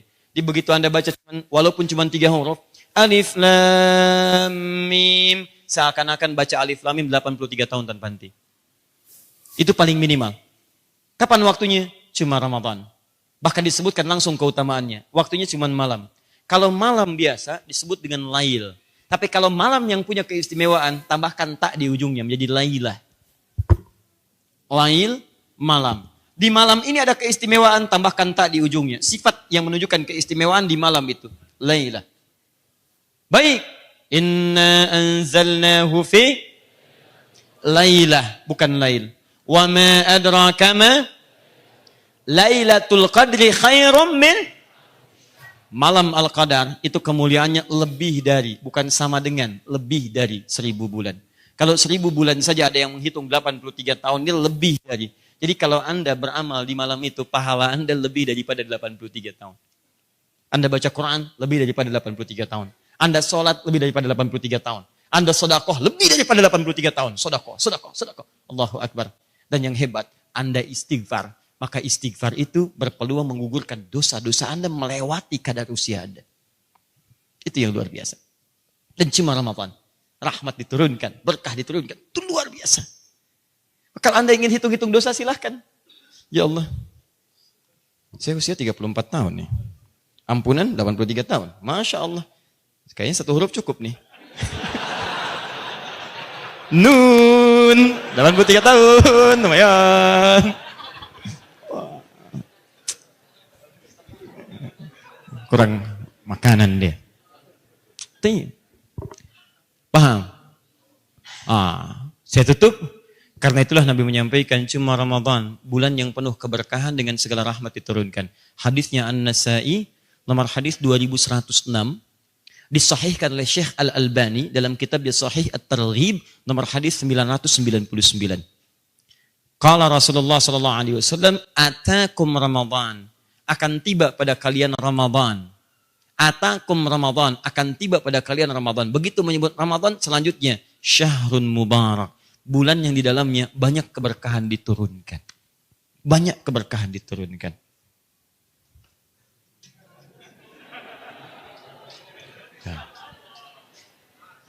Itu luar biasa. Ramadan, sekalipun kita minta sedikit, bahkan kita berisyarat, dosa digugurkan. Ini persis sebelum Ramadan, baru kita melihat tulisan digugurkan. Cuman masalah utamanya, saya nggak minta dihapus gitu.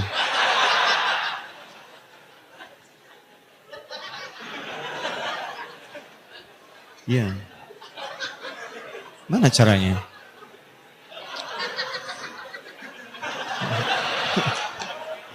Agak repot saya nih. Astagfirullah. Maksud saya begini, saya mau nangin lagi tadi begini. Ini yang kosong ini mau saya terangkan. Saya sarankan pada Anda, saat Ramadan banyak istighfar Anda. Khair insyaallah. An-Nasai, nomor hadis 2106. Disahihkan oleh Syekh Al-Albani dalam Sahih At-Targhib, nomor hadis 999. Atakum Ramadan, akan tiba pada kalian Ramadan. Syahrul Mubarak, sebulan itu, sebulan, bukan sehari dua hari. Sebulan itu akan banyak keberkahan diturunkan. Syahrul Mubarak. Mubarak. Syahrul Mubarak. Sebulan itu ada banyak keberkahan diturunkan. Rahmat yang turun, manfaat yang turun. Bahkan luar biasa, ada rahmat yang melampaui keimanan. Ada rahmat yang melampaui keimanan. Bahkan ada rahmat yang langsung menembus orang-orang yang bahkan belum beriman. Bukankah pada saat itu rahmat dalam urusan dunia diturunkan? Coba, bukankah saat buka Anda cari kolak? Bukankah saat menjelang Ramadan Anda cari pakaian? Anda cari bukaan? Yang jualan bukaannya siapa? Apa semua orang beriman yang jualan? Tidak. Kadang non-muslim jualan kolak. Anda bisa bayangkan. Non-muslim yang jualan timunnya, timun surinya. Baik, dan seterusnya. Jadi ada nilai kemuliaan terbentang di sini. Ya. Makanya saya sarankan orang-orang beriman ini maksimalkan. Ada yang jualan beras, jualan macam-macam dan sebagainya. Hidupkan suasananya dan ada keindahan tersendiri di sini. Bahkan kalau Anda betul-betul menjalaninya, demi Allah saya katakan, begitu di penghujung Ramadan, Anda akan banyak menangis. Karena Anda akan kehilangan momentum itu dan menunggu lagi 11 bulan yang berikutnya. Karena itu banyak sahabat, seringkali mereka menangis di akhir Ramadan. Karena belum tentu berjumpa dengan Ramadan yang selanjutnya. Sedangkan kemuliaan itu hanya terbatas pada masa-masa ini saja. Ini baru pengantar. Kita belum bahas isinya. Karena semua yang mendapatkan ini semua, seluruhnya rahmat, ampunan, keberkahan, tidak semua orang bisa mendapatinya. Ada syarat dan ketentuan berlaku. Karena di awal jumpa kita, setiap ibadah terikat dengan syarat dan ketentuan. Nah, kita mesti belajar apa syaratnya, apa ketentuannya, dan apa turunan-turunannya. Insya Allah, Dalam pembahasan itu, saya nanti seperti pernah saya sampaikan sebelumnya, ada konten. Bukan hal yang biasa, yang nanti kami sampaikan di dua hal berbeda. Pertama di Trans TV nanti, menjelang buka, insya Allah kami bahas, ada kultum, barangkali 5 menit tapi isinya sangat padat. Saya tidak punya kemampuan untuk membuat Anda tertawa dan sebagainya. Tapi 5 menit ini kita berikan konten yang membuat Anda bisa paham kenapa Anda mesti puasa. Hari ini kerjakan apa, besok amalan apa. Jadi kami turunkan sepanjang 30 episode yang membimbing Anda setiap hari untuk beramal. Ini kerjakan ini kerjakan ini, amalan Nabi ini, rencanakan ini, evaluasi ini dan seterusnya. Jadi kalau Anda memang ingin belajar, silahkan. Tapi kalau ingin mencari yang lain juga tidak ada masalah. Yang penting semuanya melengkapi pemaknaan di Ramadan kita. Jelas? Yang kedua nanti insya Allah di akhir TV, kita akan teruskan pembahasan kitab ini. Saya akan terangkan beberapa turunan, termasuk nanti kita akan kumpulkan pertanyaan-pertanyaan yang sering muncul selama Ramadan. Dan kita berikan solusinya. Insya Allah kita hadirkan dalam tayangan-tayangan klip yang sangat singkat. Jelas sampai sini? Paham insya Allah? Baik, jadi dalam Ramadan adakah ampunan? Ada rahmat? Rahmatnya setiap hari? Ataukah hanya 10 hari pertama? Setiap hari. Setiap harinya siang atau malam saja? Siang malam. Di situ ada ampunan Allah? Ada. Di situ ada curahan keberkahan? Di situ ada surga kita? Jadi sangat bodoh kalau orang diberikan Ramadan, tapi dia tidak menyukainya. Hanya orang yang sudah bercita-cita tidak akan ke surga, yang menghilangkan esensi Ramadan dalam kehidupannya. Hanya orang yang dalam bahasa Nabi tidak pengen ke surga, yang mengabaikan Ramadannya. Saya katakan pada Anda diberikan Ramadan karena kasih sayang Allah. Belum tentu bertemu dengan Ramadan tahun yang akan datang. Karena itu, niatkan dengan baik, rencanakan amalan kita, semoga tahun ini lebih baik daripada tahun-tahun sebelumnya. Saya ingin berikan gambaran pada teman-teman semua. Ramadan tahun ini kita punya beberapa syiar. Anda boleh bergabung karena ini gerakan terbuka. Nanti insya Allah kita telah berikrar, ada yang di Istiqlal, ada yang di IBF kemarin. Saya punya keinginan kuat bermohon kepada Allah supaya kita diikat dengan persaudaraan berdasarkan dengan tali Al-Quran. Wa'tasimu bihablillah. Hablullah itu Al-Quran. Saya ingin kita bersaudara dengan nilai-nilai Al-Quran. Dengan pendalamannya, dengan rahmat Allah, dengan akhlaknya, dengan segala kemuliaannya. Karena itu saya berusaha dengan teman-teman, setiap ingin terlibat, ingin menghadirkan syiar Quran dalam kehidupan kita. Insya Allah, tahun ini kita punya syiar Quran, kita berharap kita bisa hafal Quran. Kami ingin berharap mudah-mudahan setiap tahun ada 100.000 penghafal baru, dan semua bisa hafal insya Allah. Karena itu kita siapkan perangkatnya. Tayangan dibuat, bukunya dicetak, mushafnya pun insya Allah kami cetak. Alhamdulillah dengan izin Allah subhanahu wa ta'ala, At-Taisir kita terus cetak, dan kita juga Alhamdulillah ada kerjasama dengan Syekh Ar-Rajihi, difasilitasi oleh juga Dubes Duta Besar Kerajaan Arab Saudi. Kita cetak insya Allah tahun ini 250.000 mushaf. Kita akan tawarkan kepada masyarakat yang cinta dengan Quran untuk belajar baca. Dan kita juga cetak teman-teman dari kita semua untuk mencetak At-Taisir untuk penghafalnya. Ini nanti kita akan bagikan dengan izin Allah, pemirsa dimanapun Anda berada.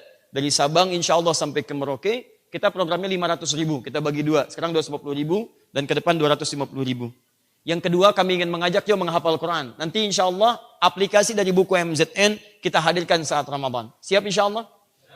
Baik, saya berikan berita gembira pada Anda. Saya tunjukkan orang yang datang jauh-jauh. Mereka datang ada yang dari Bandung, ada yang dari Kuningan, ada yang dari macam-macam. Dan mereka dijaga oleh Allah penglihatannya untuk tidak melihat maksiat dalam kehidupannya. Tapi luar biasanya mereka mau menghafal Quran. Saya hadirkan teman-teman yang sering disebut dengan tunanetra. Tapi saya sering katakan kepada Anda adalah tuna maksiat. Anda adalah yang tidak peka dengan maksiat dalam pandangannya. Insya Allah Anda dimuliakan oleh Allah subhanahu wa ta'ala. Boleh hadir bersama kami? Silakan. Bisa berdiri. Teman-teman tunanetra yang telah hadir pada malam hari ini. Masya Allah. Faddal. Ahlan wa sahlan. Masya Allah. Wujuhun munawwarah insya Allah. Boleh maju ke sebelah sini? Boleh? Silakan. Tayyib. Ya. Jazakallah khair. Masya Allah.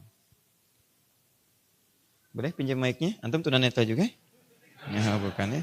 Hati-hati. Hati-hati. Tayyib. Jazakallah khair. Ada yang lain lagi? Baik, baru teman-teman ya. Bismillahirrahmanirrahim. Saya bantu. Antum boleh bantu pegangkan. Bismillah. Pegang mic-nya boleh? Baik. Bismillah. Saya tunjukkan bisa dibantu duduk saja ya, biar nggak capek. Silahkan duduk. Satu-satu ya, tenang sebentar ya. Bismillah. Jazakallah khair. Ya, geser sebelah sana lagi. Baik, satu lagi. Baik, geser lagi. Tahan sebentar. Tahan pelan-pelan ya. Pelan-pelan, geser lagi. Sayang yang tengah agak digeser sedikit. Baik, geser sedikit. Baik ya. Ustaz pulang ya. Nah. Jazakallah khair. Baik, alhamdulillah. Saya senang sekali melihat orang bahagia ya. Baik, bismillah. Yang sebelah kanan pegang mic, namanya siapa? Assalamualaikum. Oh, namanya Assalamualaikum. Namanya, nama Tahan. saya Cito. Tahan. Ulang, boleh salamnya diulang? Boleh salamnya diulang? Assalamualaikum warahmatullahi wabarakatuh. Waalaikumsalam warahmatullahi wabarakatuh. Jazakallah khair. Silahkan, nama? Nama saya Cito. Cito, Masya Allah. Cito usia berapa tahun? 15. 15. Cito nama panjangnya siapa? Dwi Cito Laksono. Oh, Dwi Cito Laksono. Rasional, Masya Allah. Karena ada yang namanya Cito, nama panjangnya siapa? Cito, gitu ya. Nah ini bukan, Dwi Cito Rasional, Masya Allah. Jazakallah khair. Cito 15 tahun. Cito dari mana asalnya? Brebes. Brebes, Masya Allah. Brebes itu kota bawang? Ya. Masya Allah. Kota bawang atau kota telur asin? Dua-duanya, Alhamdulillah. Cito tinggal di mana sekarang? Bandung. Di Bandung. Cito membaca Quran atau menghafal Quran?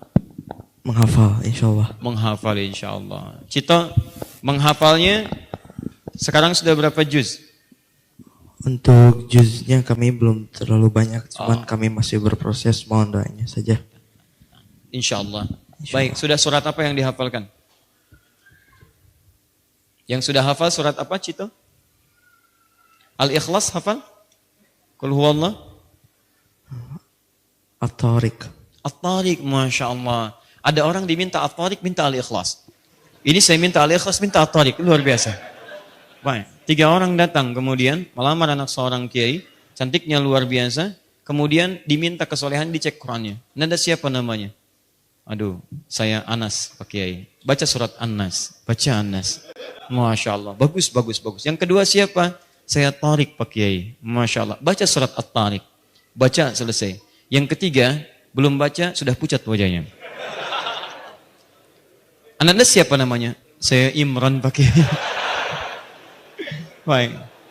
Tapi bagus, Cito. Sebelum selesai Kiai merespon, dia teruskan lagi. Tapi panggilan sehari-hari, kulhu. Baik. Cito, At-Tariq. Boleh Ustaz dengar bacaannya? Bismillah. Belum terlalu banyak Ustaz. Gak apa-apa, yang sedikit aja. Kebetulan saya menghafal surat Tariq ini hanya baru-baru ini. Sebenarnya ada tugas dari guru ngaji kami untuk menghafal surat tersebut, sedangkan saya baru menghafal 1 ayat saja. 1 ayat. Baik, kita dengarkan 1 ayat dan nanti saya berikan insya Allah 1 kejutan. 1 ayat ini akan jadi 1 surah dan insya Allah Cito akan bacakan langsung nanti pada sesuatu yang akan saya sampaikan di akhir. Baik, bisa dibacakan ayat pertama At-Tariq? Baik. Wassama. A'udzu billahi minasy syaithanir rajim. Bismillahirrahmanirrahim. Was-samaa'i wat-tariq. Masya Allah. 1 ayat tapi makhrajnya sudah bagus. Tajwidnya sudah baik. Dan ini menunjukkan beliau belajarnya serius. Bukan sekedar belajar biasa, bukan asal dihafalkan. Saya mau sampaikan pada Anda dan teman-teman dimanapun Anda berada, Cito, yang barangkali sementara orang menyebutnya kurang dan sebagainya, tapi saya katakan sekali lagi ini diistimewakan oleh Allah. Supaya dijaga dari berbuat maksiat. Di semangat adik-adikku semuanya, ya jangan pernah Anda merasa, adik-adik, teman-teman, jangan merasa kecil dengan keadaan, tapi selalu simpulkan, Allah menutup maksiat lewat mata saya. Dan mungkin dengan mata ini ada surga yang didapatkan insya Allah. Tapi tidak cukup dengan amin teman-teman. Anda lihat baik, Anda yang matanya sehat dan berusaha menghafal Quran, berapa kali keseriusan Anda sungguh-sungguh dalam menghafal, dalam membaca. Kadang-kadang tidak sedikit orang cuma pengen cepat banyak hafalan. Tapi Cito memilih 1 ayat, yang penting bacaan benar, bagus dibacakan, dan insya Allah mendapatkan ridha Allah subhanahu wa ta'ala. Jazakallah khair Cito. Boleh dikasihkan mic-nya, sampingnya? Bismillah. Bismillahirrahmanirrahim. Nama saya Iqbal, tapi kalau nama Baik, Iqbal. lengkapnya Dede Iqbal sih. Panggil saja Iqbal. Baik, Iqbal boleh Ustadz panggil dengan salam dulu. Assalamualaikum Iqbal. Bismillahirrahmanirrahim. Assalamualaikum warahmatullahi wabarakatuh. Waalaikumsalam warahmatullahi wabarakatuh. Baik, Iqbal usia berapa tahun? Usia, ya kalau dibilang agak tua sedikit sih. 20 tahun. 20 tahun, Masya Allah. Iqbal senang ceramah? Tahu sih ya, kalau mendengarkan masih suka sih. Tapi kalau dipraktekkan nggak tahu. Masya Allah. Takut grogi. Baik, coba kita lihat ya. Iqbal ingin memberikan tausiah singkat, boleh Iqbal berikan pesan-pesan. Di sini ada jamaah, kalau dikumpulkan terlihat, Ustadz lihat ini sekitar 5.000-an kalau ke belakang, kalau ke samping kanan depan. Baik, nah kira-kira apa yang ingin Iqbal sampaikan? Berikan nasihat, termasuk untuk Ustadz di sini.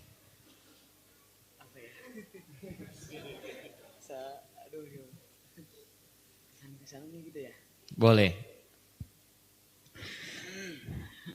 Ya, kesan-kesannya selama mengikuti kajian di sini, ilmunya sangat luar biasa, bagus sekali. Dari Pak Ustadz Adi Hidayat saya suka. Dan juga saya juga suka Pak Ustadznya juga karena Pak Ustadz ini luar biasa, hafal ya istilahnya Baik, terima beribadah kasih. hadis dan Baik, jazakallah khair. Iqbal, ini saya titip pada pembinanya karena Iqbal ini insya Allah terlihat ada bakat untuk berbagi, ya, untuk bisa bercerita dan sebagainya. Insya Allah Iqbal kita doakan, Iqbal insya Allah jadi ustadz ke depan yang bisa meneruskan risalah dakwah. Siap Iqbal? Di tangan Iqbal ada apa? Di tangan ini yang dipegang apa? Yang Iqbal pegang? Kebetulan di tangan saya ini adalah yang dipegang Al-Quran Braille. Oh, Al-Quran Braille. Apa itu Iqbal, Al-Quran Braille itu? Jadi Al-Quran Braille itu apa ya istilahnya? Baik. Al-Quran khusus untuk Iqbal dan Al-Quran teman-teman khusus gitu ya? untuk tunanetra karena baik. ini mudah diakses. Baik. Gitu. Boleh Ustadz pinjam sebentar? Oke, silakan. Mangga. Baik. Wah, Iqbal sudah bisa bilang oke. Ustadz nggak bisa bilang oke. Luar biasa. Bismillah. Teman-teman, ini bentuknya. Ini Al-Quran. Ustadz. Saya lihat depannya tadi ada tulisan juz amma. Juz amma. Ini isinya seperti ini. Baik ya. Gak usah terlalu serius. Gak akan bisa kelihatan. Memang begini tuh. Titik aja. Titik ya. Nah, saya mau tunjukkan kepada Anda. Bagaimana Al-Quran menjadi mukjizat yang sangat luar biasa. Baik. Tahan sebentar. Anda berdiri? Boleh? Depan sini? Menghadap ke sana? Baca. Bismillah. Nggak ada bacaan. Nggak ada bacaannya? Ada? Saya buktikan. Di sini. Katanya nggak ada bacaannya. Bal. Baca ini Bal. Ini Bal. Nah, bismillah. Bantu ya Bal ya. Ya, Iqbal baca.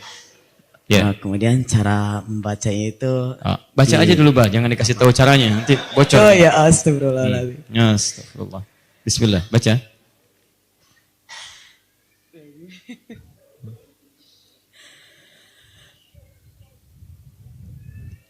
A'udzu billahi minasy syaithanir rajim.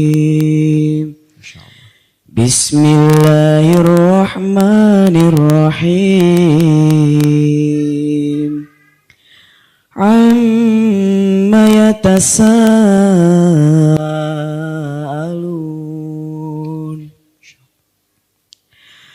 'anil naba'il 'azim alladzi hum fihi mukhtalifun kalla saya'lamun thumma kalla saya'lamun. Baik, jazakallah khair. Cukup dulu Iqbal. Astagfirullahaladzim.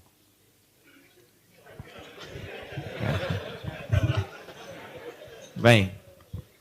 Saya kadang-kadang suka merasakan banyak orang merasa bahwa dirinya bisa menguasai segala hal. Bisa baca, bisa menghafal, tapi Allah tunjukkan dengan sesuatu yang lebih. Bahwa ada orang yang sekiranya disebut kurang, ternyata dia punya kelebihan. Anda jangan bangga kalau Anda bisa baca, tulisannya jelas. Sekarang mari kita buktikan. Apa yang disebut tidak jelas, ternyata jelas bagi Iqbal. Baca kembali. Ini. Tetap nggak ada. Tetap. Saya sudah mintakan dibacakan. Beliau bilang tetap nggak ada. Yang Iqbal baca tadi. Yang Iqbal baca tadi. Nggak ada. Oh, enggak. Lihat? Nah, baik. Anda bisa lihat? Bisa. Apa? Nggak ada. Ini apa? Juz amma. Juz amma. Baik, bismillah. Baca? Nggak ada lagi. Baik ya, lihat. Yang punya penglihatan dan punya merasa banyak yang bisa dilihat, ternyata tidak bisa melihat apa yang tidak bisa dilihatnya. Dikatakan saya bisa melihat, tapi ketika saya katakan baca, tidak ada. Yang dikatakan tidak bisa melihat, ternyata dia bisa menghadirkan sesuatu yang dianggap tidak ada. Karena itu, kalau bukan firman Allah Subhanahu wa taala, mustahil ada kemuliaan melekat pada jiwanya. Pelajaran pertama, jangan pernah menilai orang lain dari sisi kekurangan yang mungkin terasa dan dibandingkan dengan keadaan Anda. Karena dalam setiap kekurangan, Anda akan melihat kelebihan yang tidak Anda miliki dalam kehidupan. Dan itu letak kehadiran Allah Subhanahu wa taala. Taib, nama? Aslam. Aslam. Taib, dari? Rawalumbu. Aslam dari Rawalumbu. Jembatan? Jembatan kosong. Jembatan kosong. Jadi di Rawalumbu itu ada banyak jembatan. Ya, beliau dari jembatan kosong, jembatan 1, jembatan 2, jembatan 3. Ada berapa jembatan? Ada 16. 16 jembatan. Betul. Jadi kalau Anda ke Rawalumbu akan ditanya jembatan berapa? Betul. Sama seperti Anda ke Tambun akan ditanya kampung yang mana? Sana ada kampung Cerewet, kampung Siluman, kampung sekian, dan seterusnya. Jazakallahu khair, Aslam. Silakan. Baik, tahan satu lagi. Bismillah. Iqbal, boleh pinjam mic-nya, Ustaz? Bismillah. Terakhir, satu lagi. Baik, Assalamualaikum. Waalaikumsalam. Nama? Nama saya Zainal. Masya Allah. Zainal nama panjangnya? Zainal Arifin. Zainal Arifin. Zainal dari mana? Asli Bandung. Asli Bandung. Lahir? Lahir 2002. 2002, Masya Allah. Asli dari Bandung, lahir di Bandung tahun 2002. Zainal, usianya berapa sekarang umurnya? 15. 15 tahun, Masya Allah. Zainal sudah hafal surat apa? Alhamdulillah lagi proses. Proses menghafal surat apa? Al-Fatihah hafal? Insyaallah. Insyaallah, baik ya. Baik, Ad-Duha hafal? Duha? Insyaallah. Insyaallah. Baik, Ustaz boleh minta bacakan Al-Ikhlas, Qul huwallahu ahad. Insyaallah. Baik. A'udzu billahi minasy syaithanir rajim. Bismillahirrahmanirrahim. Qul huwallahu ahad. Allahus samad. Lam yalid wa lam yulad. Wa lam yakul lahu kufuwan ahad. Jazakallah khair.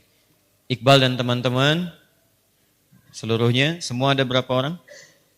Dengan teman-teman di asrama?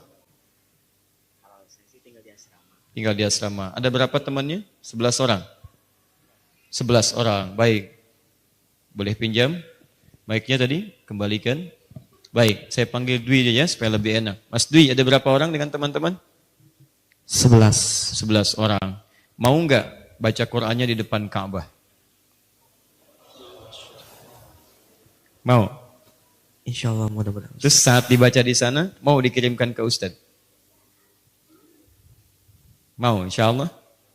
Tayyib. 11 orang nanti berangkat umroh ya. 11 orangnya. Insyaallah nanti dengan pembimbingnya berangkat tanggal 5 Mei.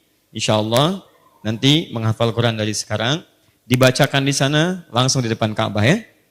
Insyaallah Ustaz. Ustaz kasih tahu nanti dubesnya Mudah-mudahan beliau bisa berikan nanti kemudahan untuk tawafnya. Di sana kemudian bacakan Quran dan kirimkan pesan dari sana. Kami ingin memberikan inspirasi supaya teman-teman di dunia bisa menghafal Quran dan membacakannya insyaAllah di depan rumah Allah. Siap insyaAllah? Insyaallah Ustaz. Taib, jazakallah khair. Antum pembimbingnya? Taib.